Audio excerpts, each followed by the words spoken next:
Morena, Ngā mihi nunui kia koutou katoa. Thank you for the opportunity to make a presentation to the committee. My name is Murray Ray. I'm a Presbyterian minister and Professor of Theology at the University of Otago.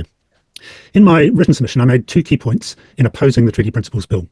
The first was to point out that despite the bill's claim to define the principles of the Treaty of Waitangi, signed in 1840, it in fact undermines those principles, most obviously so in the bill's attempt to erase entirely the tino rangatiratanga that was guaranteed to hapu and iwi under the treaty.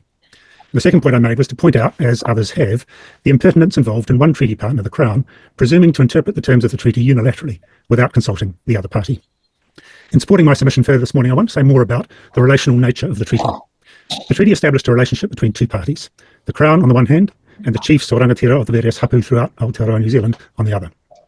It establishes a legal framework for these two parties and those whom they represent to live together in this land. The treaty set out particular terms under which that relationship was to be pursued. It granted particular rights and responsibilities to each of the parties. Represented by Articles 1 and 2 respectively, the treaty grants to the Crown the right and responsibility to exercise kawanatanga, and to the rangatira and hapu Māori the right to tino rangatiratanga, that is, sovereignty over their lands, habitats, and all of their taonga or that which they hold dear. These are not individual rights and responsibilities. They are rights and responsibilities assigned to particular collective entities, the Crown on the one hand and hapu and iwi on the other.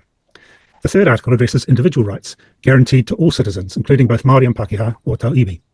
The argument commonly heard that the treaty undermines the equality of rights that should properly belong to all New Zealanders is refuted quite clearly by Article 3. Now, the challenge in 1840, as it still is now, is to work out how the rights granted to the collective entities, to the Crown and to hapu and iwi in Articles 1 and 2 respectively, are to be upheld and put into practical effect. Instead of taking up that challenge in good faith, this bill seeks instead to eviscerate Article 2 and erase the rights granted to hapu and iwi. It is thus a betrayal of the relationship that was entered into in 1840. That betrayal follows upon a long history in which tino rangatiratanga has been denied. Land has been stolen, cultural treasures have been desecrated. The prerogative to meet the challenges confronting Māori in ways that respect the tikanga and the mana of the various hapu has been repeatedly trampled upon, both by adverse legislation and by common practice. It's remarkable, I think, that in the face of these injustices, both past and present, Māori up and down the land have continued to show extraordinary grace. They've continued to extend manakitanga, hospitality and welcome to manahiri who have visited marae.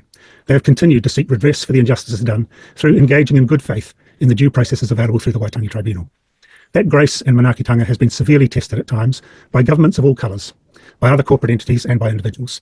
But throughout the provocations, throughout the betrayals, Māori have been stewards of their own mana and have exercised it with remarkable grace and forbearance. They have upheld the treaty even when the Crown has not. So it's time that the mana and the rangatiratanga of Māori were respected. This bill, however, takes us in precisely the opposite direction, and I urge Parliament to reject it.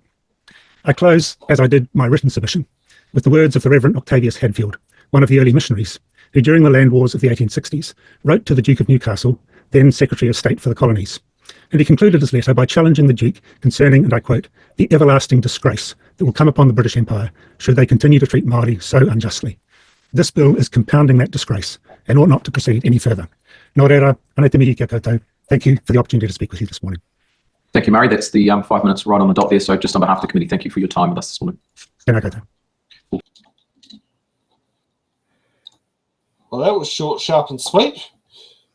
Yeah, no, that was right on the money in terms of being very clear that this bill is a full-on assault on Article 2 of Te Tiriti, and I think if you take nothing away from that submission, you should be very clear about what this bill actually wants to do.